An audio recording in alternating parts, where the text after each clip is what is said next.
তো হ্যালো বন্ধুরা, কেমন আছো সবাই? আরেকটা চলে এলাম নতুন একটা শর্ট ভিডিও নিয়ে। আজকে তোমাদের দেখাবো আমাদের মুরগির ঘর, অর্থাৎ আমাদের পোলট্রি ফার্ম যে রয়েছে সেই ফার্মটা একটু ঘুরিয়ে। এখন আমাদের পোলট্রি ফার্মে কোনো পোলট্রি নেই, অর্থাৎ মুরগি কিচ্ছু নেই। এখন নোংরা আছে, যেহেতু মার বাবা একটু ঘুরতে গেছে। তোমাদেরকে জানাবো সে বিষয়ে একদিন। মার মার বাবা আউট অফ ইন্ডিয়া চলে গেছে ঘুরতে।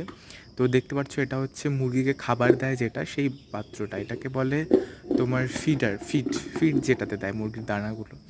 তো দেখো, এটাকে কিন্তু ওপর থেকে নিচেও করা যায়। এটাকে সুন্দর নিচে করে মুরগিটিকে যতটুকু খাবার এই ভেতরে যে দেখতে পাচ্ছ সেটাতে খাবার দিয়ে দেওয়া হয়। আরও নিচে করলে আরও নিচে দেওয়া যায়। তারপরে দেখাচ্ছি তোমাদেরকে আরেকটা নতুন ইউনিক জিনিস, সেটাকে বলে অটো ড্রিঙ্কার। আগে যেমন গামলাতে জল দিত, কিন্তু এখন এই সব অটো ড্রিঙ্কার, এই লাল অটো ড্রিঙ্কারটা দেখতে পাচ্ছ যে, এটাকে মুরগি যখন নাড়াবে অটোমেটিকলি জল পড়বে। এখন যেহেতু জল নেই তাই দেখতে পাচ্ছ না। তো